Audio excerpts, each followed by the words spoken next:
me start this. This is the Gravity ecosystem. I am having technical difficulties myself. Bear with me while I get this recording started, and then we can get the show on the road. All right. Good afternoon, Whale Coin Talk community. My name is Noah. I am here with the third AMA of today. We are joined by Michael, representing the Gravity ecosystem, and going through their white paper. It is a very exciting project. They're trying to do a lot. And so without further ado, Michael, I want to make the best of this 90 minutes that we have. Can you give us a quick background of who you are and how you got to be in the crypto space today? And after that, we can start talking about this wonderful ecosystem that you're building. Sure. Firstly, everyone, thank you so much for having me. I'm really excited to share my journey, share the story of Gravity Eco. So yeah, absolute pleasure for you guys to have me. So thank you. So my background, I incorporated Bitstocks, which is the holding company and builder of Gravity Eco, 8 years ago. So last week we celebrated our 8th birthday. We incorporated back in April 2014, so the 14th of April 2014. And when we set up as a private investment desk that was geared around educating private retail investors and getting them exposure to this new asset called Bitcoin that we felt very passionately about should be part of every investor's portfolio. This is when Bitcoin was like $200 and our investors' minimum investment was only £2,500 GBP. We ran the firm out of London. We still do today, out of London and also Lithuania. And what we done at the beginning is we built up our investment desk, and our AUM peaked at just shy of 80 million GBP back end of 2017. And this is when I had a very interesting eureka moment in terms of where the mainstream cryptocurrency space was going under the notion of, say, anti-bank, anti-government, basically a very anarchistic view as to how we should run a global monetary system. And I had not just disagreements in the strategy of what people were talking about socially. From a technical standpoint, I also fundamentally disagreed with the core roadmap for the Bitcoin protocol.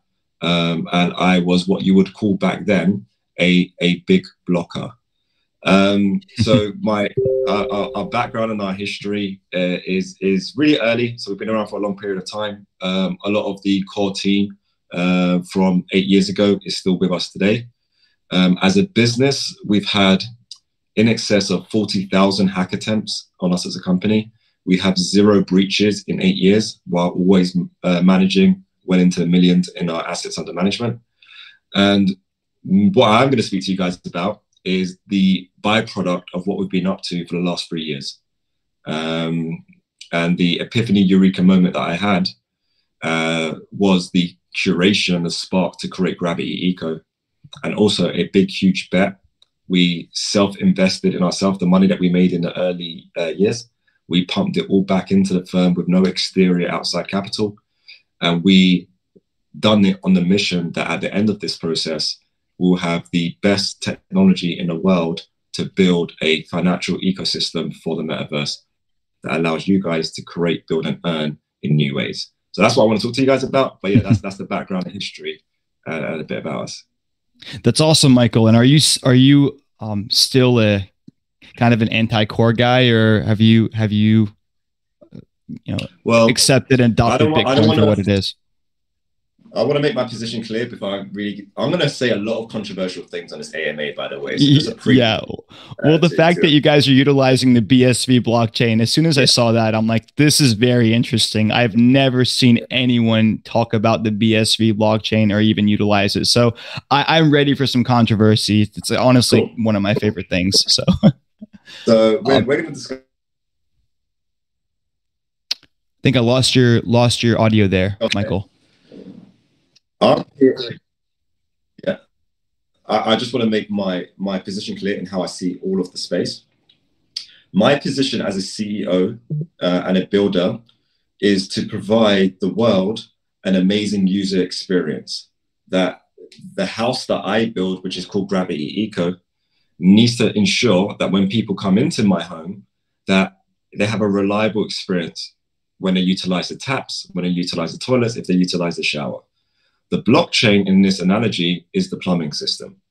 So to me, all blockchains are merely just plumbing systems. And the best plumbing system you can possibly hope for is that one that once the plumber's installed it, you never have to freaking call him again, right? So my position in all of this is, on that analogy, is a multi-chain environment, is DeFi, although nerdy and cool and lucrative, is DeFi the way forward for a perfect, seamless user experience? And it's not, unless you're a nerd, it's not geared for the mainstream. Also, we see the issues in bad plumbing today. So if you try to buy an NFT on OpenSea or any Ethereum-based platform, 1 minute it might cost you $100 in fees to buy the NFT. The next minute it might cost you $800 in fees to buy the NFT. Again, completely destroys the user experience. So I've been watching and observing over the last 8 years, and this is what then led me to Bitcoin SV as a plumbing system, because the fundamentals of what the blockchain is it's this digital ledger, which is just a digital piece of paper. But the thing that everyone's fixated about, which is also why there's 350 people in this room, is people aren't really that interested in the blockchain. It's just kind of this thing that everyone throws around as a term. What people are really interested in is speculating on the pen that allows you to write on the blockchain, right? So these are tokens, okay? So in the BTC core camp, what the argument was is that in this 10-minute window of time, right? So every single block is actually segmented by 10-minute windows of time, that pen can only be utilized 3 to 4 times a second in that 10 minutes. So this provides this artificial cap where it only allows the network to process 1 megabyte of data within that 10-minute window of time. So what does that mean to me as someone who's completely obsessed with user experience? That means that there's 350,000 transactions a day. So we've got knocking on the door 8 billion people on the planet today. Not everyone's got an opportunity to pick up the pen and in the NFT world, take a shot at making a Mona Lisa, right? So even by the time you draw a Mr. Men, you're like a couple $100 in fees. You've killed any form of profitability you could possibly try to make on the back end because you're completely sunk in fees. It destroys the user experience. So what we've done over the cryptocurrency industry is we created a religion to say that Bitcoin is a digital gold. It should not be moved, right? To fit the narrative of the fact that they fucked up the plumbing system. Okay? So I'm just a person who's been observing this space, who wants to give the world a pen, right? Because this is what all this stuff is. Blockchains, tokens, it's a paper and it's a pen. So what paper can record all of humanity's interactions? Because that's all I care about, right? So by humanity's interactions, I'm talking about human to human, human to machine, and machine to machine interactions, right? All of these things are recorded on the Bitcoin blockchain in a chronological time fashion, right? So it's all archived in timestamps, which means it's technically a timestamping ledger. So we need to have, if we want to have computers talking to each other at high frequency, it needs to be able to scrub to the ledger in high frequency. If we want to have a metaverse experience that you have true micropayments, we need to be able to scrub to the ledger in high frequency. Right? So I don't care about the tribalism. If someone says to me, oh, why don't you use this chain, or that chain? All I hear in my mind is plumbing systems, and this guy's telling me to use Mario, this one's saying Luigi, and this one's saying Wario. Right? The only thing is that what plumbing system can actually handle all the world's data requirements, and can it actually do it reliably, and can it do it at a cheap cost, and also can it do it at a carbon zero level? Is carbon offsetting possible and feasible with this technology as well? Bitcoin SV ticks all of those boxes. Bitcoin SV has a terrible brand name, right, and a brand reputation, most notably because one of the key figureheads in the space, being Dr. Craig Wright, is a very controversial character and a very difficult character to work with. But again, to me, who is Dr. Craig Wright? He's Mario. So push Mario to the side, and I just focus on the plumbing system. And now I need to deliver the world Microsoft Windows, because that's what Satoshi didn't give us. Satoshi Nakamoto gave us Bitcoin, which is a computer with running MS-DOS. But how many people know how to code on MS-DOS? What Gravity is Microsoft Windows for that computer. And once we release our ecosystem, there's going to be a fundamental shift and difference in how people interact with this technology, create value from this technology, where the technology itself is invisible and never gets in the way. And that's the philosophy of Gravity Eco. So if you want, I could explain the components of Gravity Eco, and then I could go into the token. Yeah, Michael, and I would love to just sit here and talk about Bitcoin versus SV versus Ethereum, and I feel like we would take up the entire AMA. So I want to stay focused here. Tell us about the eureka moment that you had, and also let's again, like you said, talk about the high level components of the Gravity ecosystem, and then we can go one by one after that and dissect each one of them. So the eureka moment is I acknowledge that there is an understanding that I believe to be incorrect in the cryptocurrency industry that keys are possession. Keys allow you to access and unlock assets and move assets in the legal framework isn't necessarily possession. So let me give you an example of that. If you and I are at a bar and I drop my Porsche keys and someone picks them up and takes my car for a joyride, does possession of my Porsche keys mean that that person owns my Porsche? No, in the real world, it's not how it works, because I'll just call the authorities, state my name, they check it against the database. In this case, in the UK, it'll be a DVLA. And then I'll politely ask the officer, can you go recover my property for me, right? So it's identity associated to keys that gives you legal recourse over your possessions. This is missing in the whole crypto space. This is missing at a native level. This is missing. So what does that mean? It means that if we have a world of high frequency metaverse NFTs being transferred from one environment to the other, it has become very easy for people to lose track of assets, not be able to curate their assets, file taxes on their assets, or if they lose their assets, not have another way of reclaiming access to assets. Going back to my reference about what Bitcoin truly is a time-stamping ledger. The reason why it's important to seed that into this conversation is because time brings order to all chaos. It brings meaning. I'll give you an example. If I said to you guys, my Lamborghini does 0 to 60, and I don't finish my sentence with 2.5 seconds, it doesn't have any meaning, right? So you transferring an asset from one place to another on the Bitcoin blockchain, yeah, great, it's pseudonymous, right? I don't have the identity, and that's good because privacy is important. Anonymity is bad, but privacy is fundamentally important. However, when it comes to the scenario, is it my Porsche key or not? In order to complete that, we need to associate identity to that asset, so you actually have a way where you can take ownership over that asset if it's ever brought into legal dispute, right? So think MetaMask, right? So MetaMask doesn't actually fix this problem that I just articulated, right? But if you attach identity at a blockchain level on a product like MetaMask and make you the passport that everything else connects to, then you can actually take legal claim over your asset. Lost your sound there, Michael. Asset, not only, yeah. So I just had an alarm notification. You will be able to actually take ownership over your asset very easily and very seamlessly. In order to have this type of world, the irony is that I realized in order to do it in a private way, because how can you use a public system, right, and then start talking about things like identity? That's very sensitive information, right? So, and also when it comes to our financial records, we as a business, we're going to utilize the Bitcoin SV blockchain in order to back up our own banking records on this ledger. So your user experience, instead of it being like every other bank, you've got, say, $10,000 in a bank, you don't know if that bank's truly good for your capital. You don't know if that bank is solvent for your capital, because all banks are technically insolvent and running fractional reserve systems.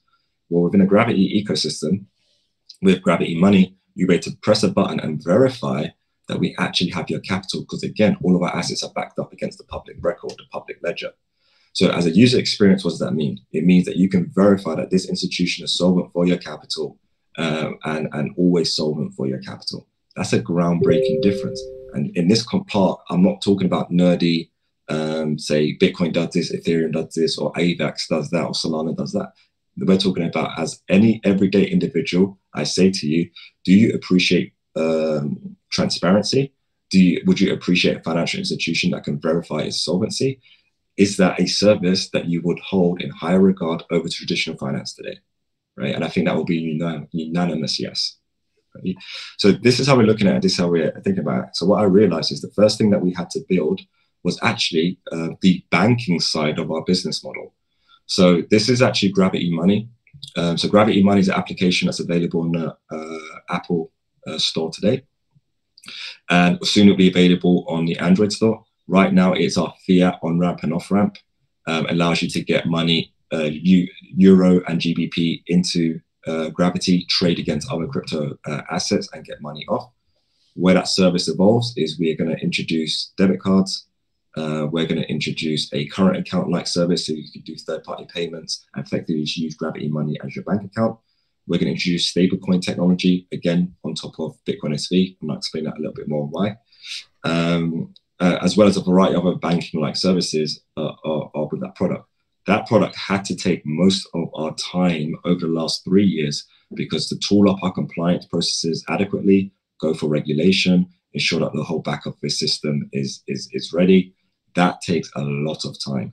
The more, I guess, sexier components of our ecosystem is the NFT exchange and Gravity ID, which is what I'm kind of explaining as the metaverse alternative, which I'll go into in a bit more detail. Right. And Michael, I think you made a great point. Oftentimes I speak to people that are still on the sidelines, usually older people. And the biggest question they ask is, what happens if I lose my private keys? I mean, you're telling me not to keep something on Coinbase, not to keep something on Binance because it's centralized and something can happen and they can lock your assets. So you're telling me, hey, keep it in a hardware wallet, keep it in a paper wallet. Well, what happens if my hardware wallet, my house gets robbed or my paper wallet gets stolen? Then what? As you said, it's not like the Porsche example, because once a person has your keys, those are their assets. I mean, regardless of whatever you want to say, that unless authorities are able to track that individual down and prove that this is your private key. And at that point, God knows what the individual has done with your assets, what other wallets they've sent them to, they've dispersed them to, Tornado Cash. There's so many ways to kind of scatter the paper trail. So I think that your idea, I think it's the GID that you guys are trying to implement. This is going to be a huge. This is going to be a huge catalyst and lower a barrier to entry that we currently have in the space, and we've had in the space for quite some time, for people that really want to get involved, but also want the insurance of, hey, if something happens, I want to make sure that I can call somebody, I can contact someone to help me to track down my assets and to make sure that, like your Porsche, it's going to be returned to you. So I'm really curious to know, and I don't know what that looks like. I don't have a solution. So when people ask me this question, I don't know what to tell them. I know what I do to keep my private keys safe. But like you said, I'm a nerd. We're nerds. We get this technology. We get this space the way that most people don't. And I'm curious to know more about the GID, how it works on the back end, how you plan on implementing it. Like, how are you going to, help someone that currently has wallets that they want to fortify, like myself, and how are you going to help people that are newbies and are coming into the space? So I really want to hear more about the idea that you guys are building before we get into anything else. The Gravity ID really is it's the glue that connects everything together, and it is going to be it's effectively MetaMask 2.0. So the philosophy behind Gravity ID is to make you the source of truth. It is your passport for the metaverse. So the way that we establish that is you self-manage your keys, right? You have complete ownership over your own data. You are the node. So when you connect with our services, we're taking that information from you. We're establishing a tether. But you can break that tether at any given point, and we can no longer retrieve information from you because you're not pushing it to us anymore, right? So it flips the model from people extracting information from you to you pushing information to them, which is the design of Bitcoin. So what we do is, in order to start building identity verification levels, we have 3 different levels. Base 1 is just name and an email address. So you can still act with a degree of privacy if you just want to stay at base 1. Level 2 is you upload your, say, passport or your driver's license, and that doesn't come to us directly. We establish a portal with Jumio, which is one of the top AML KYC verifiers and validators. You upload your documentation directly to Jumio. They're the data controller. They give us a result. We take an attestation of that result, and we attach it to your bio, your NFT, because in your Gravity ID, you effectively are an NFT. So we attach that result to your bio as part of your NFT. And that is how other services then know they can take that attestation as a truth, because it's come from the top AML KYC provider in the world. And they can then decide as to how they interact with you in their ecosystem. So it doesn't eliminate compliance for other companies, but it greatly reduces the burden of compliance on other companies. So my approach when I say, if I was pitching Roblox and MetaMask was pitching Roblox, my pitch would be, you will know the true age and who is actually interacting within your ecosystem. If they choose to be private, great, other people won't know who they are, but you will know who these individuals are. If they're transacting NFTs and high value items through your platform, you will know who they are. Like it provides the businesses who have a lot of concerns over money laundering, wash trading, etc. within cryptocurrencies. Businesses are really concerned about these things. So this is a way that businesses can really reduce their burden of dealing with customers in this new metaverse high frequency environment, and it puts you in the driving seat. Because Gravity ID is actually built on Bitcoin technology at a layer 0 level, it also provides the final piece and solution that you just can't simulate with a multi-chain environment with NFTs today. So an example for that would be all music-based NFTs today are pretty retarded, because you have to effectively download the music-based NFT, an MP3 on your device, time travel back 15 years to when everyone had an iPod, and then you're playing it on your iPod, you're playing it on some device. There's no native experience to, say, download a music NFT and just play it natively from the blockchain. A couple of reasons for that. One, all NFTs today technically aren't really on-chain. The metadata is on-chain, but they're pointing to a server by IPFS. So even a $70 million Beeple that was sold, that's an image that's hosted on the server that if the person starts paying an $18 a month, there is an immutability in 99+% of the NFTs that are out there today. All of ours are layer 0. So you've got the security factors, you've got the legal factors of actually delivering true immutability.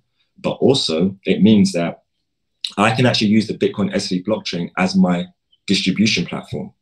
So if you create a music-based NFT on our Gravity NFT marketplace, and then you transfer it to your Gravity ID wallet, you can natively play the music directly from your Gravity ID. Wow. It's going to completely revolutionize how people interact with music-based NFT, the music industry, predominantly independence, which is what we're focused on with our marketing strategy. And we've got a very strong connection with the UK independent music scene and the UK entertainment scene. So you can expect a lot of very well-known artists, predominantly in the UK to start off with, who are absolutely salivating at how our NFT technology does what it does. So that's the Gravity ID component. That's just one example of just how seamless an experience can be. And the way it looks, if you're playing music, by the way, it just looks very similar to Apple Music or Spotify. Very similar experience, but those are real music-based NFTs. And if you transfer it out of your wallet, you can't play that music anymore. So it really just smooths the line, because the fees are negligible on BSV. They're fractions of a penny in order to transfer all of these assets around really easily. So I can use it as a database ledger. So going back to, again, my analogy of paper and pen, if I can scrub at high frequency, in BSV, we could do 100,000 transactions a second. I can scrub in high frequency. I can use it in a variety of different ways. So Gravity IDs is going to really shift the paradigm of what users will expect from how they interact with their NFTs. So that's going to be the killer feature when we launch, is playing music natively from the blockchain via the application. But the way that you interact with it is very similar to MetaMask. with Gravity ID. Yeah. And I do want to jump into the Gravity NFTs in the marketplace in a moment here, but before I do, I'm curious to know, and maybe you use the Porsche example, and I'm kind of harping on to that. I want to know if the Gravity ID is going to help people recover their funds or recover their private key or be able to contact somebody in case they do get robbed or in case they do lose their private key. Is it meant to serve that function, or is it? Absolutely. So it doesn't do it overnight. What it does is it provides all the necessary watermarks. So when these systems are more easily implementable, you've already got all the watermarks in all the right places. So there's a live example of this. So the controversial character, Dr. Craig Wright, he's trying to claim that part of the coins that got hacked in Mt. Gox were owned by him. Okay? Yep. Now, if those coins were not in Mt. Gox, and if he didn't have a user account associated with those coins, he actually has no real identity claim to those coins. Because if it was a DeFi exchange, what would he do? It's just a random address speaking to another random address. How can you associate that that is your random address, right? But if it's actually, ironically, with Mt. Gox, you can actually be like, this is my account, this is all the transactions of my account, this is the fiat I went into the exchange, and this is when I actually bought the coins. These are my coins, right? Mm-hmm. So you have those identity watermarks where in a court of law, you've actually got more grounds, okay? So in Gravity ID, if every single interaction is actually associated with identity, right? If it ever came to the case of that was actually stolen from you, you can say and you can prove very easily that that asset was in your possession, and you can see very easily and clearly when that asset left your possession. And if that asset left your possession for a variety of different reasons, that's where you then defer back to the traditional law and order system and you state your case and then you provide your evidence. It is allowing users to very easily present evidence, right? Because in the way that the Bitcoin system works is we actually have something like alert keys, right? So let's imagine the most onerous possibility with NFTs, right? What I don't want to see is child pornography being sold as NFTs, okay? So how is that propagated around the network? The miners are technically storing that information and propagating it around the network, right? Are the miners liable for that? No, how could they be? They're just processing blocks, right? However, they do have a fiduciary responsibility that they're unaware of. So if a court order says, listen, that needs to be blocked, denied access to, what do we do today in the world of DeFi and blockchain technology? I'm not sure. That's a good question. Well, and that thinking isn't really there, but these are the things that we have to, if we really want true mainstream and we want this implemented in all systems at scale, we need ways of resolving and dealing with these issues. It's no different than simply blacklisting an address. Let's say an exchange got hacked, $70 million, like what happened back in the day with Bitfinex got hacked. As soon as that money is on the move, an alert can be sent to all other players within the crypto space and treat that as blacklisted coins. So they can't like... I got it. This happened with the Ronin hack. They started labeling every single Ethereum address associated with that attack as the Ethereum, as the Ronin hacker. And the hacker kept moving funds from different addresses. And I guess whoever was tracking it kept labeling addresses Ronin hacker 1, Ronin hacker 2, 3, so on and so forth. I get what you're saying now. And this is where, okay, first big controversial statement I'm going to make. There's a massive misunderstanding around decentralization and distribution, right? What keeps Bitcoin secure actually isn't, say, mining decentralization in the way that it's traditionally thought about. It is the reliability of human beings' self-interest to profiteer, right?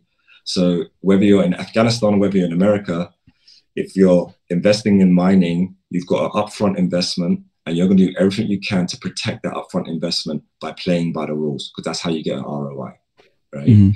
That's an amazing thing that Satoshi Nakamoto introduced to the world, is using human beings' nature to profiteer as a security protocol, right? Now, the way that it was always designed to be, and you're going to see this in economics over the next 2 years with Bitcoin, is in Bitcoin is the miners are sustained through the block reward, right? Which is always diminishing every 4 years. Okay. So then the theory is because the block reward is diminishing, then the price will double in comparison to what the miners need in order to sustain, right? That has worked beautifully up until this point. Where the model starts to break down is that if we then go through the next halving and the price doesn't, say, double up, you've actually artificially limited another lucrative way of earning revenue as a miner. Because you could say that in that 10-minute window, and there's only 144 10-minute windows in a day, you can only process 1 megabyte of data. In the uncapped version of this protocol, being Bitcoin, the way that miners are going to earn their revenue from people like me is I'm dumping a huge amount of data on chain. So if I'm dumping 1 gigabyte NFTs on chain, which by the way we can do, and we actually got the world record for doing it. We've done it first, probably about 8 months ago, but we kept it quiet. But of course, the timestamps there. We can do that for $300, right? And that is incredibly cheap. It's the cheapest of any possible other solution out there. But how much does it cost to store 1 gigabyte for a miner? Well, how much does 1 gigabyte of data cost if a hard drive that is 10 terabytes costs, say, circa £180, right? So a miner is making huge margin on me by storing my data. They're also getting a transaction fee, but they're actually making a lot of money by processing a lot of data within those transactions as well. That's a second lucrative model. And this is what is actually going to sustain a world where you've got all of these interactions happening on chain, all the world's data being processed on chain. The miners are going to make a freaking fortune. But in the Bitcoin core model, they are. So not only does it kill the user experience and allow people to build technology like what I have, it really deprives that aspect. So the way that Bitcoin mining was always designed to be is it was never designed that every individual runs a node which they think is a node, but unless you've got hash power behind that node, you're not a node. A node is a miner. A miner is someone who processes blocks. So if you're keeping up to date with the blockchain, great. Then you've got your own version of the chain, full version of the chain that you could scrub against quicker than going to the public network. Like freaking great. That doesn't make you a miner because you're not contributing any hash power to the network, and you don't have any real economic investment, any skin in the game, and you can't process my NFTs in the way that I need you to. I need someone who's a miner, but also now attaching an AWS-like service to their mining. Right? But doesn't running a node still make you part of the decentralized effort of the Bitcoin network? I know that it's one step down for mining and validating blocks, but doesn't it mean something to have a copy? If you look at how mining works, even in the process of mining, it's the weakest link gets kicked out, right? So if you can't provide enough, say, hash rate to be competitive, the other miners barely even fucking talk to you. Right. So if you're just an individual at home and you're not even providing hash power, then you're in no regard. You are providing no usage to the network at all. The miners don't even factor you in. All you're doing is having a faster record of the blockchains for you yourself to scrub against. Right. And there are reasons for people to do that. We do that. We run a full version of the blockchain over at Gravity. We do that because we want to scrub against it and have our own record internally ourselves. But as we've been talking about this as well, as we start dumping a lot of data on chain and everyone else starts dumping a lot of data on chain, are we going to keep up to scale with the rest of the network when we're not economically incentivized? It doesn't make any sense. I'm not going to store petabytes of data of other people's information that has no relevance to me at my own cost, because I'm not getting part of the block reward for doing so. I'm just storing all of the data. And this is what people have misunderstood as being part of a decentralized network.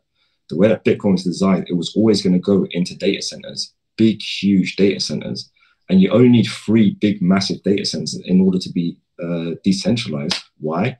Because whether that one data center is in Afghanistan, one is in, say, South Korea, the other one's in America, what do they all have in common? They've all got hundreds of millions at that point, billions of dollars invested in upfront investment. And if they play against the rules, they cannibalize their investment.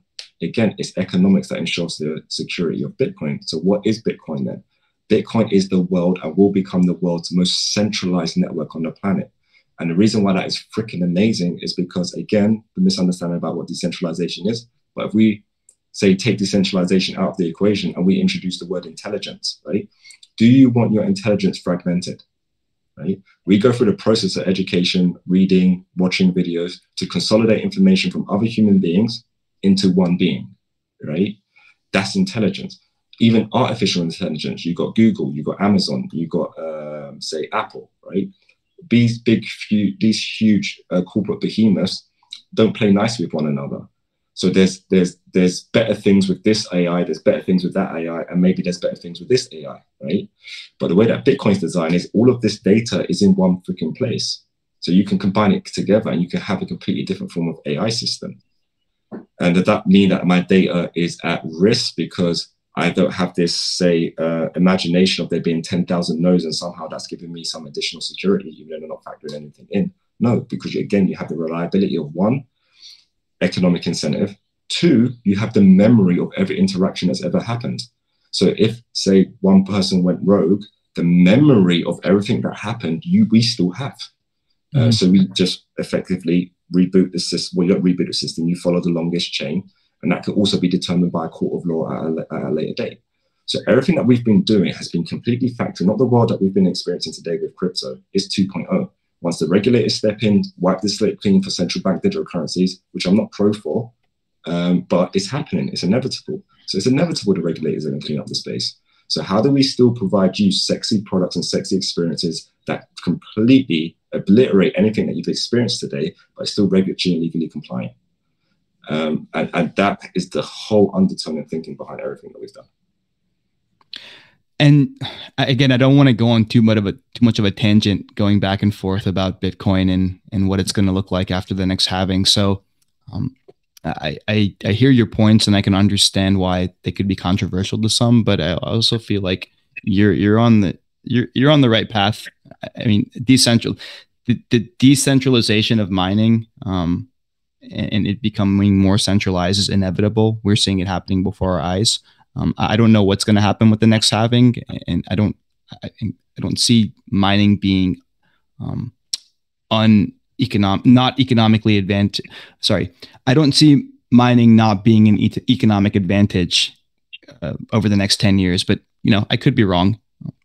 I wanted to jump in and talk about your Gravity NFTs again, not to go on too much of a tangent regarding Bitcoin, but jump in and talk about the Gravity NFTs and the marketplace and what that's going to look like. And specifically, what are some strategies you guys will use to capture the OpenSea user base? Yeah, so capturing the OpenSea user base to start off with definitely isn't our intent. We're going to set off on our own vibe, our own mojo to start off with.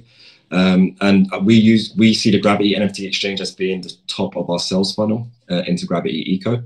And the way that we increase the width of that sales funnel is through celebrities, influencers, and brand collaborations, all of which we're already in talks with and securing in order to start our release schedule for our first NFT drops. And the way that we'll, I guess, start chipping away at OpenSea is the fact that we're really going to market this very heavily as being a carbon zero NFT platform. Because the big huge thing that's getting a lot of celebrity backlash and a lot of bad feedback in celebrity communities is the CO2 aspects of running Ethereum-based NFTs.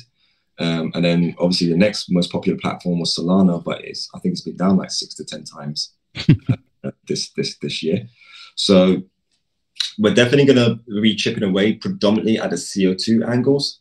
And also as well, we're talking about creating a bridge between Gravity technology on BSC and with Ethereum as well. So be able to effectively atomic swap and bring those assets over to BSC. And the campaign that we're going to utilize for that is, again, under the green banner, to do it as taking the carbon footprint away from a bad, say, toxic chain in terms of carbon dioxide and moving it to one that is very efficient and verifiably efficient. But predominantly as to how we're getting users in is just through really interesting influencer celebrity collaborations, all of which we're in communication with at the moment.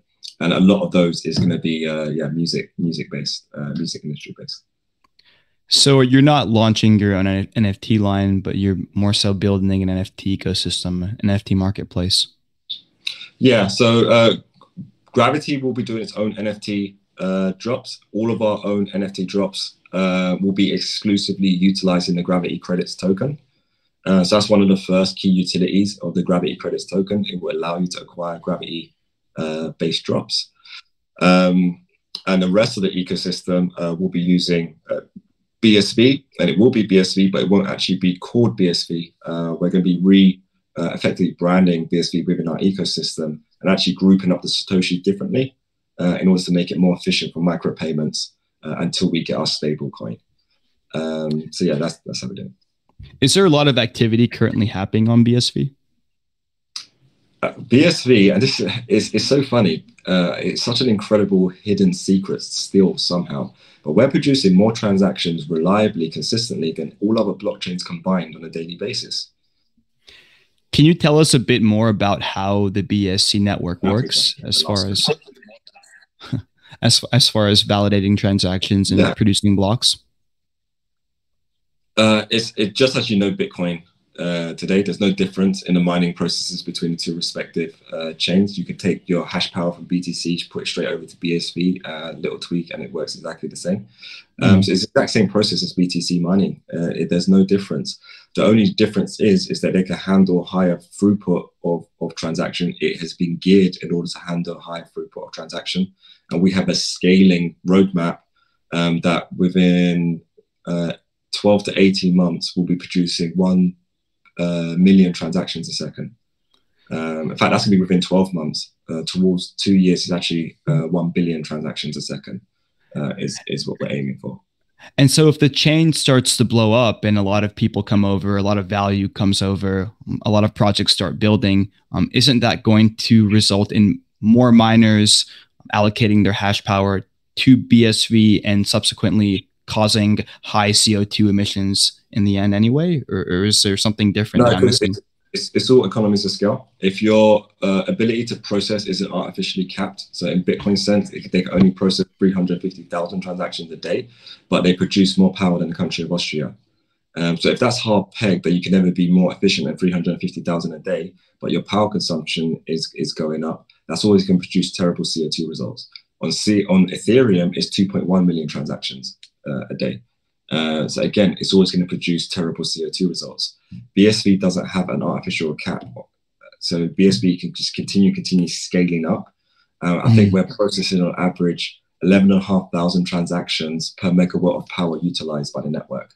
So we're utilizing 0.3% the power consumption of Bitcoin, but we're processing 11,000 transactions per megawatt of power. Bitcoin processes, I think, 1.7 transactions per megawatt of power. So that's the crazy difference right now. And you can validate that, by the way, at coincarboncap.com. That's an independent website. It tracks all proof-of-work blockchains by their CO2 usage. And you can see very clearly the massive difference between Bitcoin SV and all other proof-of-work chains. That, for me, is the key marketing message of BSV. It is a green blockchain that allows you to dump data at layer 0 level, which means no dependencies on the company you're utilizing in order to dump data to it, if they're using the right token technology, and that's what we're doing. So the biggest problem with Bitcoin and Ethereum right now as proof of work blockchains is that they have artificial caps on their TPS. Yeah, well, Ethereum has a variety of different reasons why they're struggling to scale. Sure, but Bitcoin, yeah, they capped it at 1 megabyte.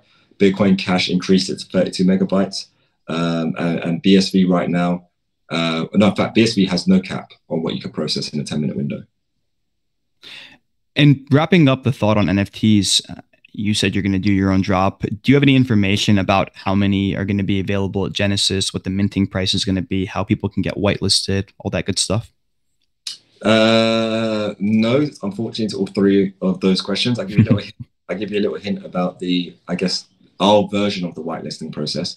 Sure. So to start off with, the NFT exchange as a seller is going to be a walled garden. Anyone can participate as a buyer from launch, but as a seller, it's going to be a walled garden, exclusively for celebrities, influencers, and brands to start off with to build up the prestige.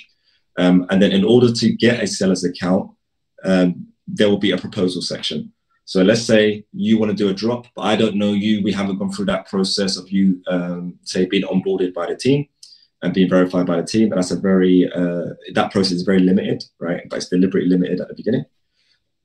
So when we open it up, we want the crowd to take over and crowd intelligence to take over, but I also want to maintain amazing quality and demand within my ecosystem. So we're going to have a proposal section where you can create your own store. You list your NFT as a proposal.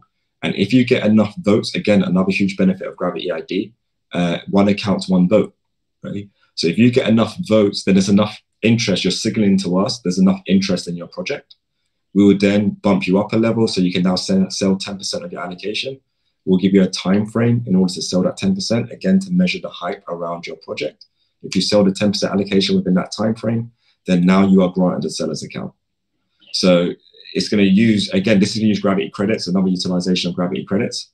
And we're going to use crowd intelligence in order to provide governance to then start granting, say, sellers accounts. But an example of what we could do, what we will probably do as an NFT, is we can actually create NFT seller account cards. So if you own one of those NFTs, immediately you got a seller's account. But we'll make those really limited, like really, really, really limited. Great. So quite a few utilities coming in the pipeline and more to be seen. You've mentioned Gravity credits a few times now, so I wanted to jump into that. Give us a high-level overview. You've mentioned a few of the utilities. Of any more utilities you still have in mind, and then I want to talk a bit about the tokenomics, your private and pre-sale, and how people can get whitelisted and how people can invest if that's something they're interested in doing. Yeah, sure. So Gravity credits is us doing a token. So there's a bit of an internal joke over the last 8 years that because we've had our investor base since the very early days of the company. And we went through the whole ICO market, DeFi market, and we've never personally done a token ourselves. And I'm quite famously known within our customer base, always saying it's just not time. Because I knew what I wanted to build. And I'll only wait until we're very close to releasing our metaverse ecosystem, financial ecosystem for the metaverse, then we'll release a token. This is why the campaign for the tokens actually called It's About Time in celebration of our 8th birthday. And so the first utility is, what I said in terms of it's the exclusive token in order to acquire Gravity branded NFTs. Also, it will be utilized in terms of governance on the platform and providing crowd intelligence. But predominantly the tokens geared around Gravity, how we're going to implement it in Gravity ID. And how we're going to supercharge our introducer program. So it's effectively the Gravity affiliate programs called Gravity Eco Warriors in the white paper. And the tokens are going to be used in order to reward and pay out bonuses for people who perform certain functions within our program. So an example would be at the first level, which is called Fire, you are tasked to introduce 10 people into Gravity. Once those 10 people come into Gravity and are verified, you will be awarded 10,000 credits. The second level is Air. You are now tasked to introduce 20 people into the platform. We will then award you 20,000 credits. Then it goes Earth, Water, Ether, and then the top level is Eco Warrior. So each level is 10,000 credits, 20,000 credits, 40,000 credits, 80,000 credits, 160,000 credits. And then the final level is 1 million credits. And for that, you need to introduce 320 people into the ecosystem. So we're going to fix that for 12 months. And irrespective of what the token value is on the market, which of course, where with everything that we're doing with our marketplace, we believe that's going to be very healthy. Getting awarded, say, 1 million credits in order for introducing people in our ecosystem just provides a great win-win-win all around. Also, it allows us as a business in order to pay people who get introduced to the platform via your link. So if someone signs up via your Eco Warrior link, they get £5 worth of Gravity credits in order to start playing around with our ecosystem. So all of this money that I'm speaking about in terms of bonuses, etc., that actually comes out of the Gravity Treasury account. So we can cover that when you want to talk about token economics. But that's effectively where the credits come from in order to incentivize the ecosystem. Also, the Eco Warrior program has another component which allows you to unlock NFTs, which are special NFTs called the Gravity Elemental cards. So this is linked into the staking pool in our token economics, where there's 1.4 billion tokens of 40%. And the elemental cards, what that is you have to do, say, at the fire level, each level you have to do 3 tasks within the Gravity ecosystem, and that will allow you to mint an elemental card, and you are awarded that card. So I keep on getting alarms. Example of, say, a task could be pair your Gravity ID with the Gravity NFT marketplace and Gravity Money. So then you've got the trifecta of the Gravity ecosystem. You've got a perfect experience. Then the other task could be as simple as depositing fiat into your Gravity Money account. And once you complete 3 tasks, we give you an elemental card, and that card has points associated to it. So every single 10 minutes from the staking pool, we pay out circa 5,700 credits to the individuals who are staking elemental cards. So it kind of simulates Bitcoin mining, and most certainly you want to be Satoshi in the early days, unlock one of those elemental cards and just be absorbing as many credits passively every 10 minutes as you can. And that distribution cycle of the 1.4 billion will take 5 years in order to unwind via this process through the elemental cards. So it's just a really cool, densely packed introducer program that is really fun, it's really interactive, and it just provides everyone ultimately what they want. We want more customers interacting within the ecosystem. You guys want to earn additional revenue. And also another thing that's not listed in the white paper, our standard introducer program, for everyone that gets introduced into the Gravity eco, you receive 20% commission on all of the fees we generate via their account. That's paid out to you in Bitcoin SV on a daily basis. So it's a really lucrative program, even in base form. But this just supercharges it and makes it really fun and interactive by introducing tokens and introducing the NFT elemental cards. And Michael, when can we expect a video explaining how all this works with pictures and all that good stuff? Because we've effectively kind of been an offline company. Like, we've been around 8 years. I've done a lot of public speaking. You can check out our YouTube channel, etc. There's quite a bit of public speaking there. But ultimately, in terms of like online presence, Discord, Telegram, we've been very private as we've been building. So what I've been saying on my AMAs is go into our Discord channel, because we need help to build it up. Make a lot of noise. If a lot of noise is made in that channel, I will happily give everyone a private demo of the Gravity NFT exchange, how Gravity ID will look and function. And also, I'll give a demo of our bandwidth capability of minting tokens. I'll mint live 100,000 NFTs in 30 seconds for a cost that people wouldn't believe is possible, and also carbon zero for a cost that people wouldn't believe is possible. So I'm more than happy to do it, because again, it just demonstrates just how close to launch we really are, and how weird it is that we're doing a token so close to launch, as opposed to doing a token and then you guys wait 12 months, 24 months in order for us to have a network, etc. So yeah, jump into our Discord, and I'll happily would love to give you guys a private demo. Yeah, I was going to say, I think a lot of us, including myself, would love to see a video and simultaneously have you talk about what you're doing, how it works. And once that clicks in a lot of people's heads, I think they can really understand the vision that you have.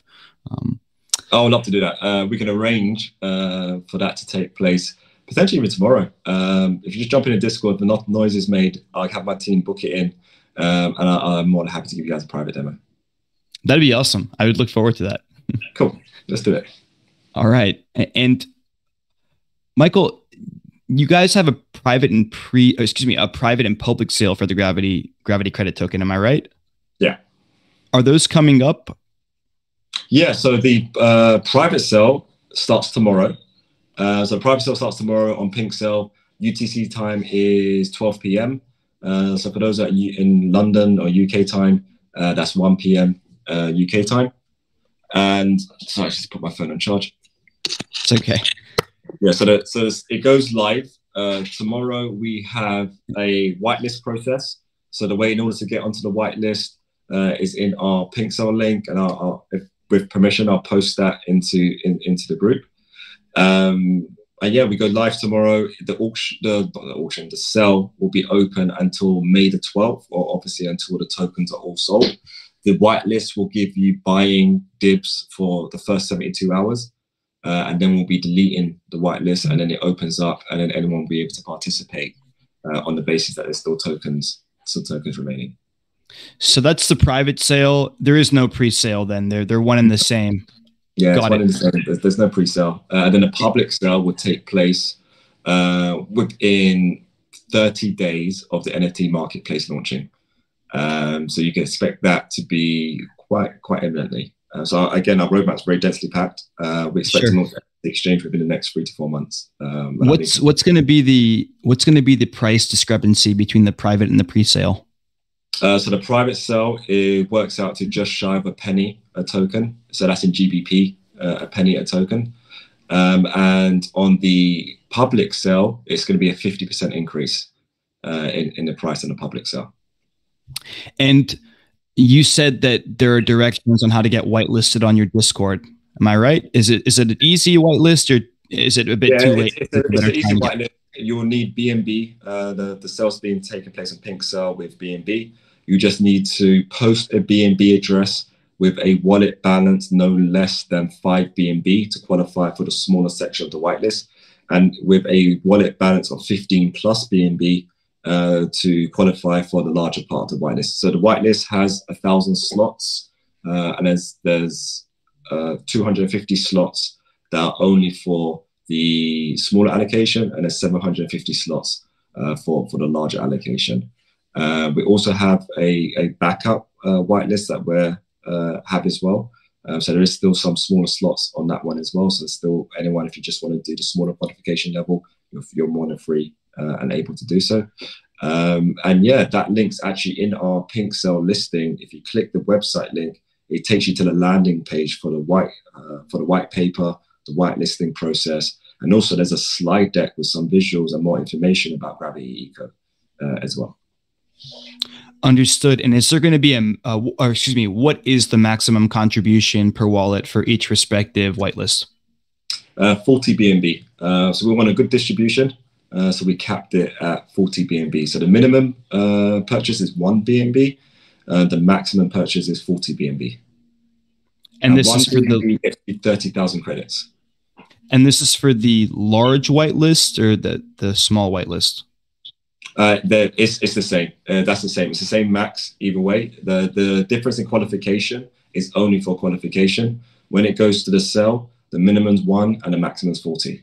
So then what's the difference between folks that have 15 BNB in their wallet minimum or 5 BNB in their wallet minimum? There's a lesser amount of people that can get on the whitelist with a smaller wallet balance. That's why. Got it. But the contribution amounts remain the same. Minimum 1, maximum 40 BNB. And I'm assuming that you guys chose to do the sale on BSC just because of the volume of users relative to Ethereum. There's little to, pennies or gas fees are pennies. And then ultimately you will allow these individuals, these investors to bridge over, I think it's an atomic swap from BSC to Bitcoin SV. Where we want to integrate with the wider cryptocurrency community. Again, I'm just not a tribalist guy. I'm building technology for humanity, and that includes everyone on other chains as well. So it's a nice way for us to extend the olive branch into a new community. But ultimately as well, Pink Cell and a launchpad doesn't exist on BSV. Perhaps if it did, maybe we would have kept it all natively to BSV. But because it doesn't, it actually gives us a good opportunity to put olive branch into a new community. As well as build up our token, say liquidity on that chain, I think will be easier than it would be on the BSV chain. So that's exchange integrations, which we've got great relationships because we've been in the space for 8 years. It would just be easier because more exchanges are tooled up on that blockchain. So it just makes it easier to establish a much bigger, more liquid market. And then what we will do is when an NFT exchange launches, we'll be offering the ability to swap your BNB-based Gravity credit, deposit it into an address, and then we will deliver your BSV-based Gravity credit into your Gravity ID wallet, and then you can then utilize that credit within the Gravity ecosystem. So you can actually keep some of your balance on the BSC, the Binance Smart Chain, because of the liquid market that we're going to establish there. and then you can migrate the ones that you want to use in order to acquire NFTs that interact within the Gravity ecosystem over on the BSV chain. And what we would do as a business, because we actually effectively own our own exchange with Gravity Money, once we build a liquidity on the Binance Smart Chain, we'll then do an integration for the liquidity on the BSV chain, and then we'll migrate users over. And then again, that's just a big, huge customer pool into our Gravity ecosystem. So there's a lot of strategy behind why we chose Binance Smart Chain. It's a bit controversial in the BSV community. But again, like I'm building this and I'm building technology for humanity. I'm done with being tribalistic about it. Michael, and actually had a comment to make about that. Why is it controversial in the BSV community? In short, I don't want us to go on crazy tangent again, but I'm a curious guy. No worries. The community has a lot of, say, oversight from a couple of individuals, most notably Calvin Ayre and Dr. Craig Wright. I feel they actually put a lot of entrepreneurs and a lot of builders in the headlights like deers, and they freeze them into inaction under the same, say, view that these two individuals have and how they express their views, which I don't agree with. They have a tendency to, because we do have the superior technology, and we do, I stand by that. There's no one that could do what I will show you guys in a private demo. And I want you guys to, like, hope this is being recorded, right? Yes, it is. I'm happy if it become a meme if it's wrong. What I show you in the private demo, you will not be able to replicate that on any other blockchain. So they are right in terms of the technology, they're right. But how they conduct themselves, I don't agree with. If I've got a DVD and the rest of the world is on a VHS, I'm not going to make fun of you guys, right? I'm like, guys, look, let me show you, let me actually bridge the way in order for you to benefit from the fact that I've got a DVD. So there's a lot of that tribalist thinking. Not everyone in the space is subject to that. In fact, majority of people aren't. They've actually had enough of it themselves. But there's great builders. What I've been doing as a key entrepreneur and figurehead in the BSV community is I want to show through my own actions that there's another way, there's another path that is actually not subject to the bullshit that comes with Dr. Craig Wright and also his billionaire backer, Calvin Ayre. And I think that's a very important thing and a message to send in the BSV community is that we shouldn't be acting in fear. But let's get out there. We've got the superior technology. Let's fucking show the world. Let's do it with honey, not with salt. So yeah, it's an interesting space. But again, the only thing that matters is the person on the street who's completely unaware of all the tribalism that happens in crypto. They just want a great experience. That if they can have a bank that's transparent and they can prove that their money's there, that's great. If they can have a way of creating NFTs at very little fee and trade them at high frequency with very little fee and have all the things that they have on the other chains with none of the downsides, that's great. If you can then protect your assets as a result of that and listen and experience to these assets in different ways, and then again, not have to get into the tribalistic conversation about why BSV, like, that's great. So we're aware of the issues, and this is why in Gravity Eco and Gravity ID and NFT Exchange, BSV, Gravity Credits has a silver logo, right?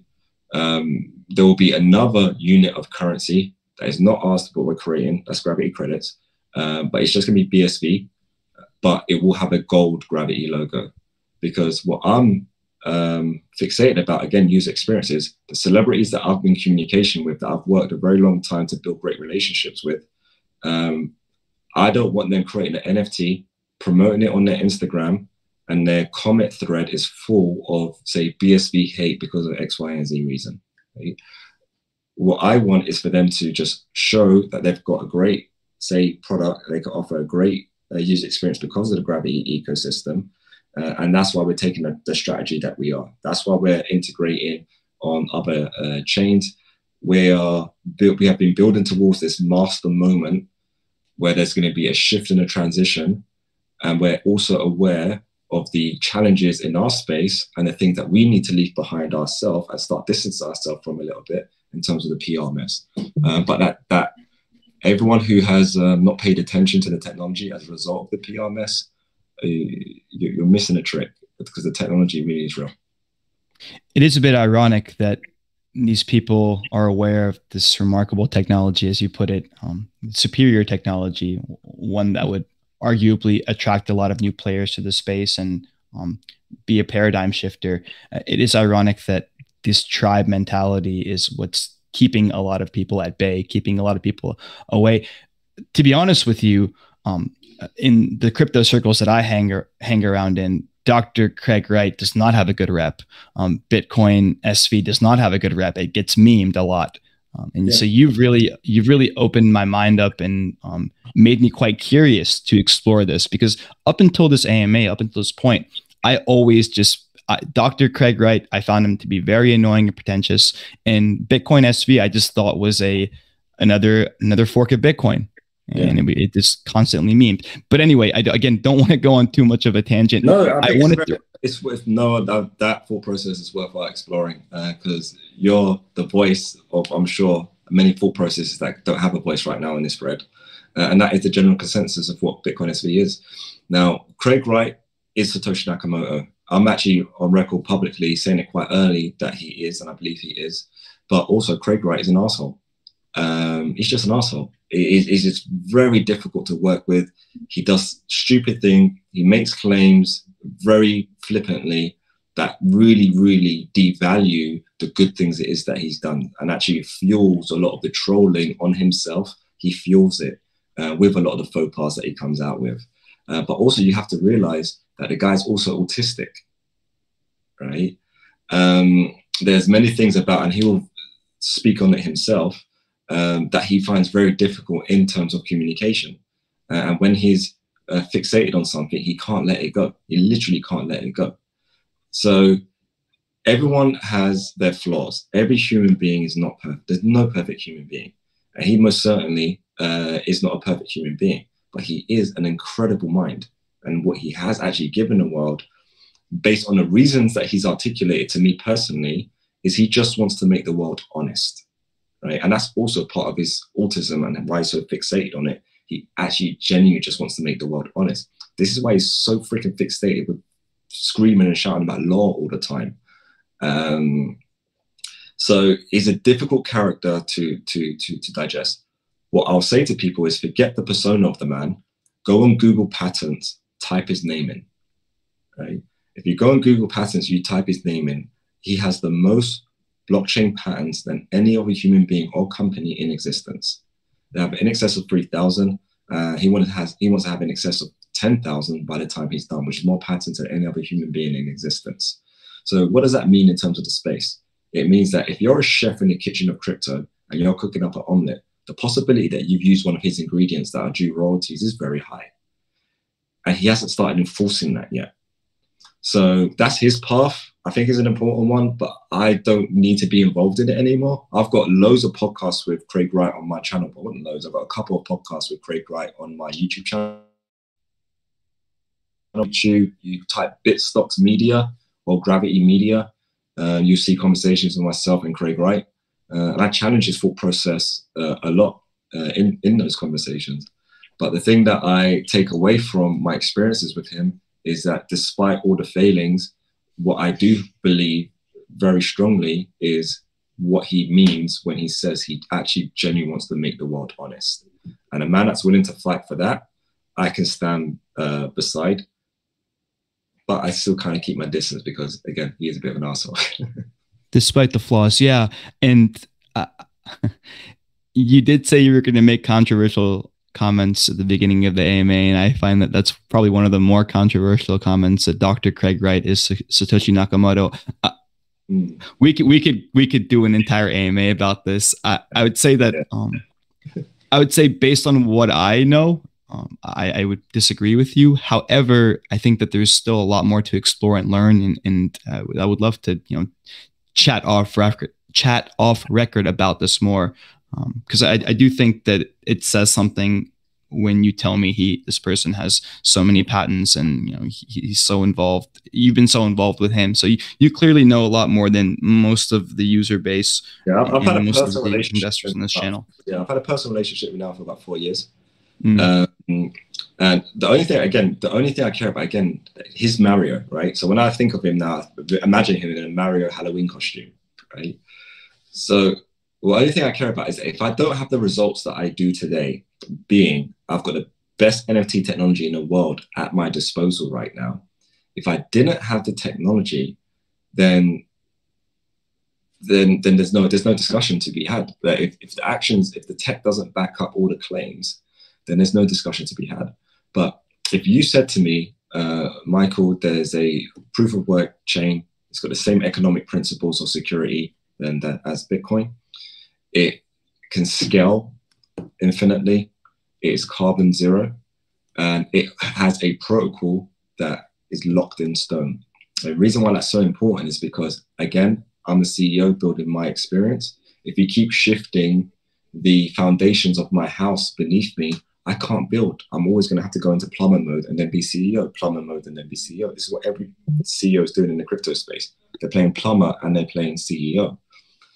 You need to have a protocol that's locked in stone. And that's what we're using right now to communicate, the internet, right? The internet protocols are locked in stone. We've got so many different ways of communicating. Some people are on their laptop, some people on a desktop, some people on a tablet, some people on their iPhone, like me right now.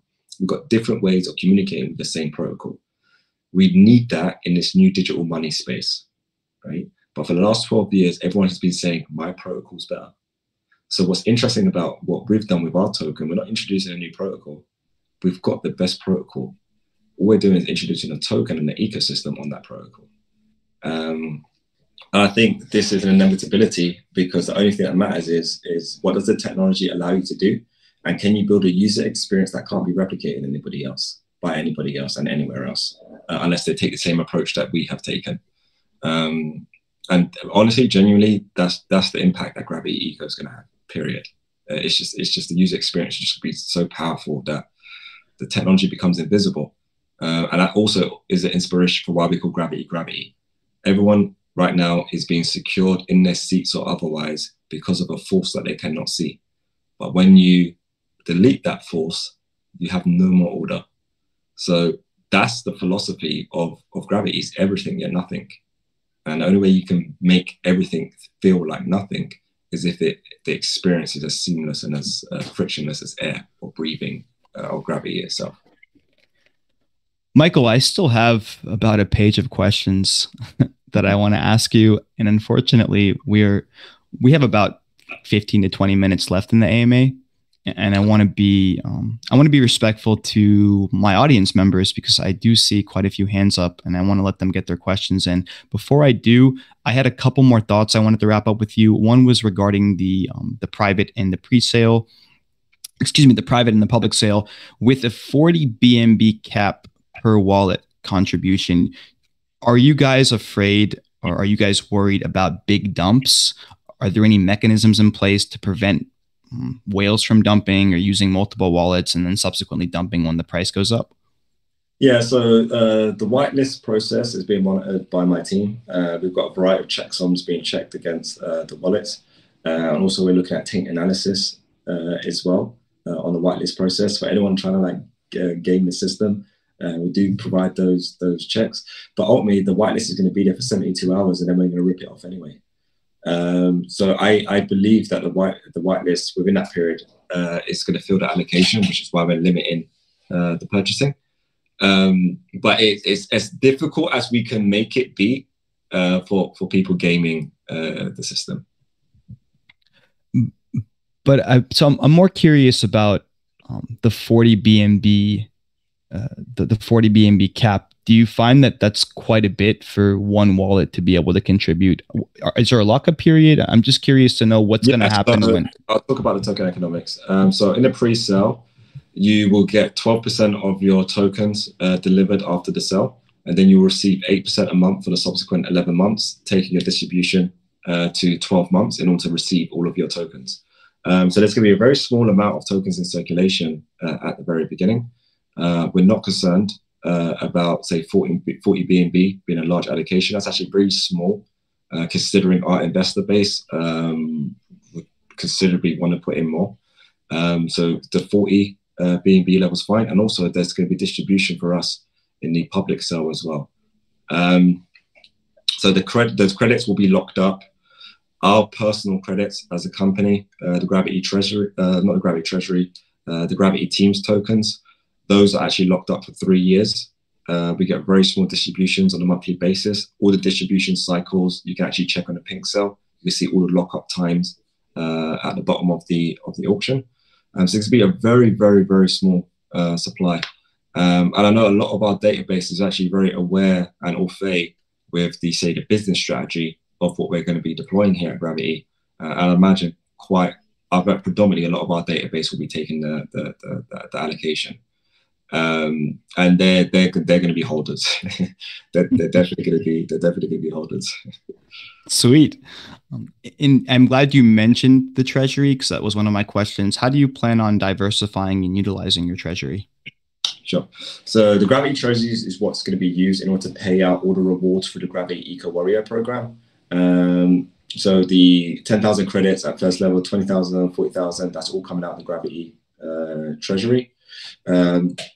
So that Treasury is also going to be utilized to when people sign up via your link, we're paying the £5 and the £10 worth of credits for the luxury of that person signing up to Gravity. So that's all happens via the Gravity Treasury.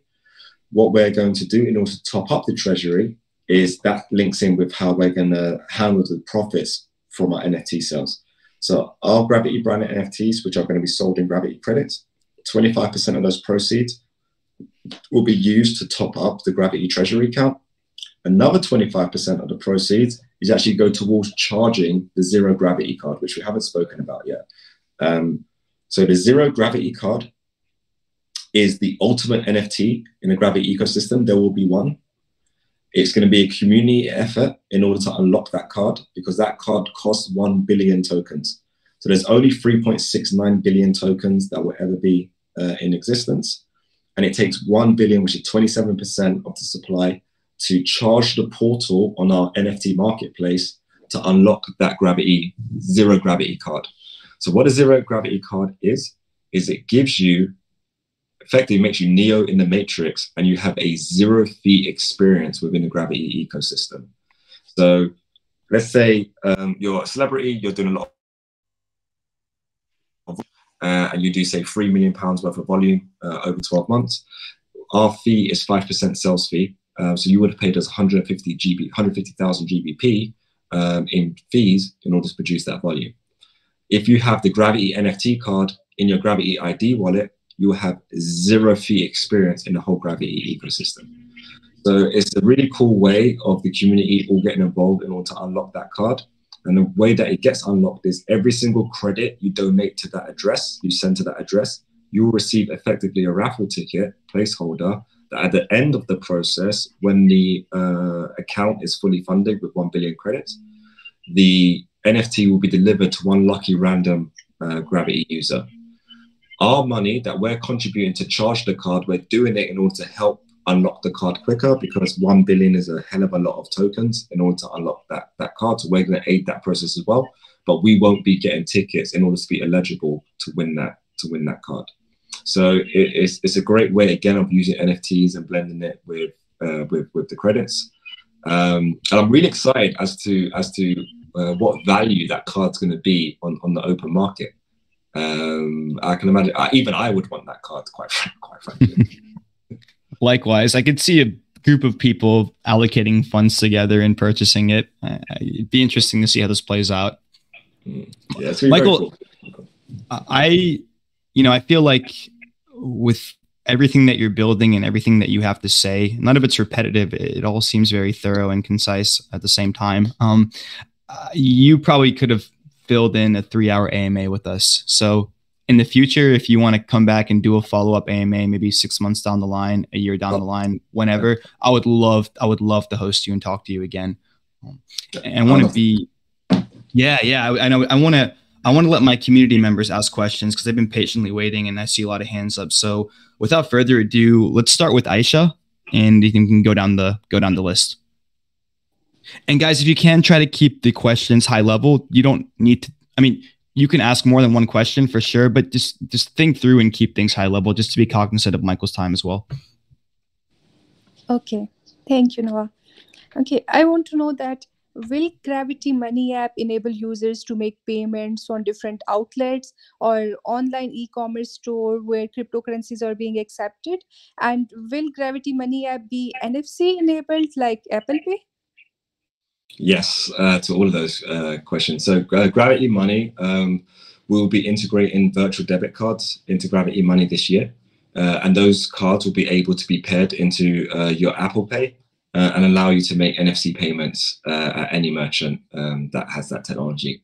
So it's going to be a completely seamless experience with how you say buy and acquire in the physical world and traditional payment systems, and then how you do things in the metaverse. It's just that complete seamless bridge between the two respective worlds. That's a very key component for Gravity Money. And also Gravity Money right now is services the UK and Europe. And also by the end of the year, Gravity Money will be a global service as well. Okay, got it. Thank you. Thank you for No, answering. good question. Cheers. Thanks, Aisha. Next question is from Sayed. Yeah, thank you, Noah. Okay, so as Gravity is now available through new entity, Gravity Money, LTUAB, established for cryptocurrency in Lithuania. So I was wondering that will this all affect the roadmap that you have already in your mind, and what changes will you be making while moving forward? So has what affected my roadmap? Sorry.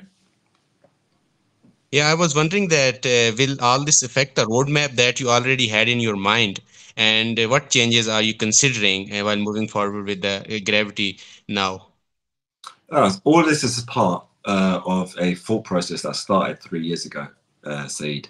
So this is all continuity from our standpoint. What we decided to set up and build 3 years ago was a financial ecosystem for the metaverse. We had to build the most onerous component first, which you correctly identified as Gravity Money LT. That service is regulated in Lithuania, and that handles all of our regulated activity and will continue to handle our regulated activity. Our compliance team is also based out in Lithuania, and we continue to build that out to be a globally facing compliance team. And that actually accelerates our roadmap, that we've established it in a stable regulated jurisdiction. And then now we can really expedite our other product releases as a result of that. So Gravity Credits is a massive bull signal from us as a business that says we are very, very close now to delivering on our roadmap and actually getting a lot of these metaverse products out there, as well as Gravity ID in a very, very, very dense period of time. You guys are going to be interacting with this stuff no later than the end of Q3. So there's going to be a lot coming from us because we have been building this for 3 years already, utilizing our own money in order to do so. And we've effectively built in excess of 90% of what we've been discussing at this stage. The NFT marketplace and Gravity ID version 1 already signed off in build. And then we'll be updating with the Gravity Eco Warrior program a little after the launch of the NFT exchange. But again, all of these comms around, say, release schedules. This is why we have our Discord channel as well. It will be released. We'll be releasing our landing page for the NFT exchange next month. And there's going to be every single month, there's going to be a big announcement from us leading up to our product releases. So you're going to be interacting with everything we've discussed on this call this year, without a shadow of doubt. Got it. Thank you for explaining that. Thank you so much. Thank you, Sayed.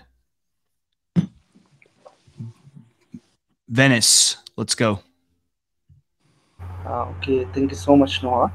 Actually, I wanted to know about a little bit about metaverse. Can we earn more money by just referring people into the metaverse, and will it be for everyone? I mean, can everyone generate a referral link, or we need to have a special VIP access for generating the referral link to make other people join us by our referral? Anybody can have a link. As soon as you sign up for Gravity, you by default have a link. I just can't guarantee your success. That's completely on you. It's a proof of work system, but everyone's able to participate from the very beginning because everyone will have a link. And there's the revenue is 20% of all fees across all of our products. So all of NFT exchange, Gravity Money, we take 1% trading fee. NFT exchange, we take a 5% sales fee. And to mint an NFT up to 1 megabyte, it will be £1 or $1 or €1. You'll receive a 20% commission on the fees that we make across all of our product releases. That is indefinite, and that will be paid out daily to your account for as long as you're an active Gravity user, indefinitely. So it's a great program, and that is available to everybody as soon as you sign up for. Even today, Gravity Money is a service. Yeah, and will there be any royalties feature integrated with NFT as well?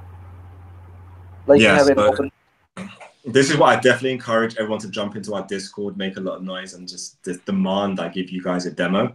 You'll be blown away by how we've done smart contracts and how smart contracts allow you to earn in new ways now. It takes the interface from the back end directly to the front end in a very non-nerdy way.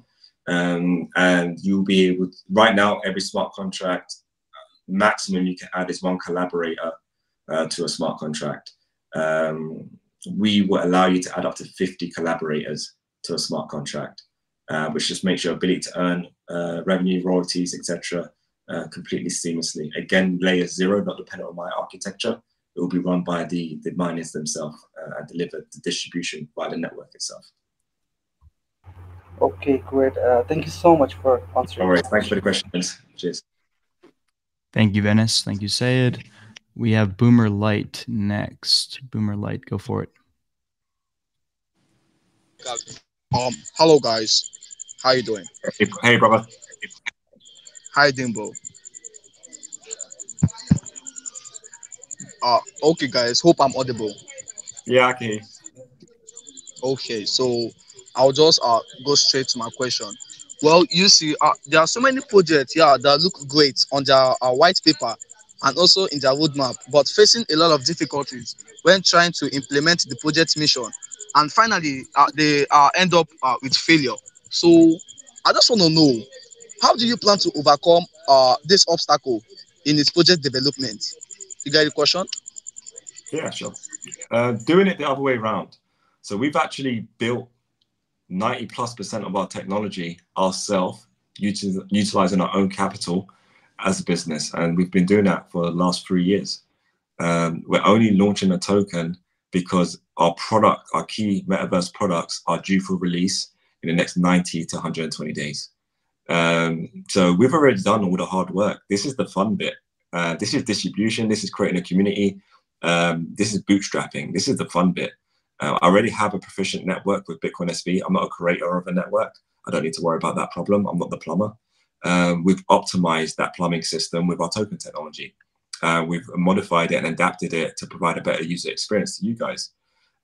So we've done a lot of the onerous process already, even tooled up a compliance support team, etc., to be ready for the NFT launch. We've done the vast majority of the hard work. And reason why you could take confidence in this statement being a reality is we're an 8-year-old company. We haven't just started bootstrapping a project on the hope to eventually deliver you guys something. We're long in the tooth in this game. And now this is just a really exciting part where we're getting so close to releasing our ecosystem that we're just bootstrapping our community. I hope that answered your question. Thank you for the question, Boomer. Next up, we got Western Beast. Hello, Michael. Thanks a lot. Giveaway boss. Thanks a lot, Noah. I followed you for a lot of AMAs, Michael. I am very, very interested in your projects. You're by far the most intelligent projects CEO I've ever seen. There are almost no flaws in your explanation. I'm just going to go straight to my question. You see, ecosystems, NFTs, and the likes have a security flaw. And one of those security flaws is counterfeiting. I believe you agree with me on this. Good. Some organizations go to Certic. I don't know if you're aware of Certic Skynet Security. Mm-hmm. Since you say you built most of your projects yourself, did you build the security part yourself or did you contract it out to Certic? or any other well-known security firm. That's one. The next question, I see that you're holding you intend to hold your tokens for as long as 3 years. Did I get that right? Yeah, correct. So that puts you at an advantage, doesn't it? It puts both you and those who own those tokens at an advantage. Agreed. I'm from Africa, and one way to encourage an African to do something is to give him reasons why he should do it, and it's also to discourage him. It's also to encourage him by telling him the disadvantages of not doing it. Yeah. So how do you tell an African or a pessimistic investor the disadvantages of selling off your tokens early? That's two. So I'll leave the rest to others. Thanks a lot, Noah. Thank you. Great line of questioning. So the first one around counterfeiting NFTs. Two ways why this problem exists. One is you have no identity, right? So the fact that the creator doesn't really attach their name to their creation in a legal way. The closest way you can do it is matching your, say, OpenSea username with your Twitter name, and then posting your OpenSea username on your Twitter and saying, this is me. But then how reliable is that really? And how much does everyone keep track of the fact that that Bored Ape is really a real one from the real creator, and this Bored Ape is just a copy and paste job from some random geezer, right? Gravity ID resolves that. Also, because again, stacking of protocols and the fact that these protocols are very limited in how much data you can dump on it, you don't have a lot of dexterity as to how you format your NFT data. So what we're going to do is we can actually format how NFT data looks on the chain. So let's say in this example, your universal records, right? So universal records could create NFT on OpenSea, and the person who buys it via OpenSea will be subject to the terms and conditions. No big issue there. But the person on a secondary market on a different platform or peer-to-peer will claim ignorance that they weren't aware to those terms and conditions on OpenSea because they buy it from OpenSea. And the blockchain, in this example, Ethereum, doesn't natively display the information universal records requires in order for them to enforce and protect the IP and property rights. We won't have that problem because universal records, whatever they feel is legally relevant, we can actually take that and paste that into the NFT data itself. It might even be a link to their website that's actually got a full tome of their legals. So even over a peer-to-peer game of poker, you can actually validate the authenticity of that NFT, and it actually links you to the site. Now, someone can also potentially copy and paste that as part of their NFT data, but this is now a complete new level of infringement, right?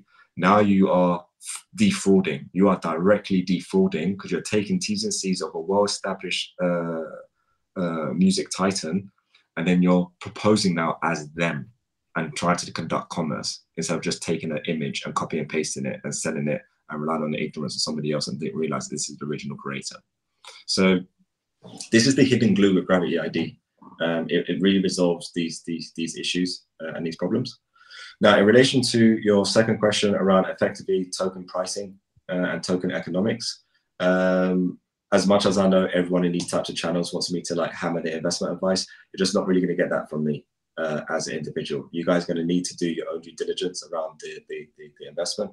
We're not doing this token in order to raise all the capital we need in order to build out our ecosystem. But also at the same time, we are very intelligently aware of what makes good token economics. Okay? So the cheapest way to get access to this token is in this private sale that happens tomorrow. It's the cheapest way to get access to the token. They're priced at just shy of a penny a token. Now, I have obviously an advantaged position, and I know what brand association Gravity is going to be involved in over the coming months, right? And without a doubt, what that brand association is going to do in terms of the perception of the token value. And also our product release schedule in coordination with that brand association and what that brand association will be doing in terms of NFT drops on our marketplace and the fact that you're going to need the token in order to interact with this stuff. So I've got a very advantaged position. What I will say very confidently and naturally is just pretty obvious. The cheapest time to buy the token is when it's offered at its cheapest price. and that's being done tomorrow at 12 p.m. UTC. Our tokens are locked up. You can actually look at the whole lock-in schedule. The vast majority of tokens are all locked up. The private sale tokens are locked up over a 12-month distribution. You guys only get 12% delivery at the beginning. We have put 51% of our liquidity donated towards the PancakeSwap liquidity pool. That's locked up in itself for 12 months as well. So it's really about, for me, marketing. In order to create a great marketing message that gets people rushing into using Gravity Eco, I want to build a huge market cap for the reasons. So you are good, Michael. Very, very good. Thanks a lot, Noah. All right, thank you. Yeah, Western Beast, I really liked your questions, by the way. Those are awesome. Those are some of the best questions we've gotten from all the AMAs that I've hosted, at least. But anyway, Michael, I think we have, I think that was it. Oh, Grand Detective. I see one more question. Grand Detective, go for it. And you need to unmute your mic. Sure. Thanks, bro, for the opportunity. Actually, I was a bit concerned when it comes to the various aspects of the project. So I just wanted to know if you guys will be adding more features to the project aside from the gaming aspect of the project. If there would be NFTs, buying of NFTs and reselling of those NFTs to more values. Yeah, totally. So the Gravity NFT marketplace is going to be just like OpenSea, but considerably better in terms of the underlying technology and also the way it allows you to collaboratively earn with other people.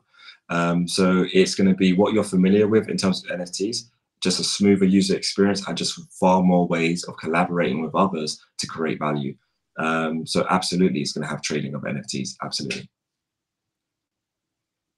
Would you be trading the NFTs in your own marketplace, or which marketplace do you intend to trade the NFTs? Absolutely. I've invested millions in building this ecosystem and marketplace. I most certainly will be using it. Yes. Oh, great stuff, man. Great stuff. Thank you. Appreciate the question.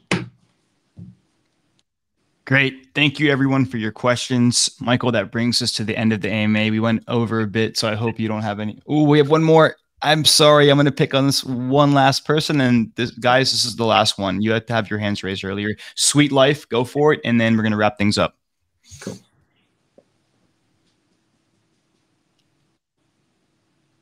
Sweet Life, you there? Okay, cool. We're wrapping things up. Michael, thank you so much for being with us today. I really enjoyed talking to you. This was one of my favorite AMAs, if not my favorite AMA, mainly because I think that the ecosystem you're building is very cool, very unique. I haven't seen anything quite like it, so definitely wanted to make a comment on that. But what I really loved about the AMA is you're very intelligent. You know what you're talking about. You don't throw around many buzzwords. You're very thorough in the way you speak, but you're also concise. I was very challenged by a lot of the things you said, and I had to pay close attention to you when you talked. So for me, it was a very engaging AMA, and I felt like I needed to go now. That I feel like I need to go now and read about a bunch of stuff that I'm not too educated on. Right? I'm not just a crypto enthusiast like you, but I'm also trying to build a career in the space, just like you have.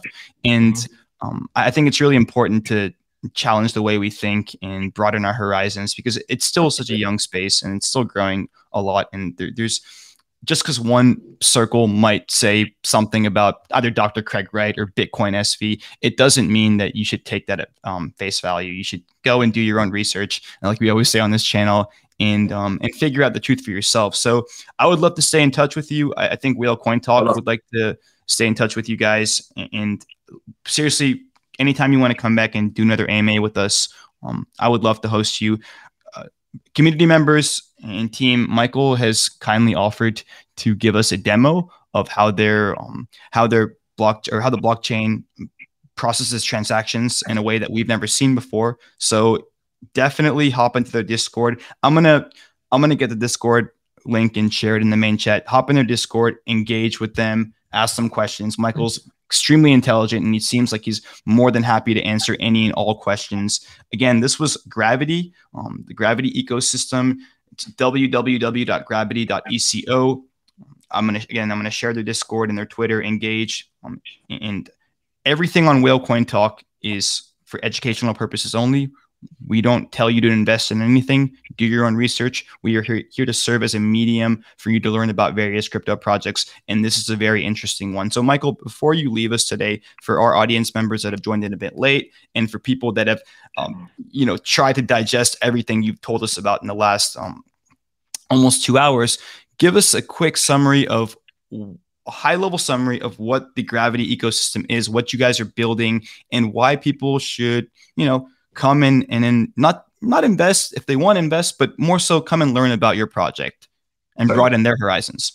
So the whole philosophy behind Gravity Eco is just to provide you, as in humanity, with tools that allow us to create, build, and earn without friction, securely, compliant, and in a legal fashion.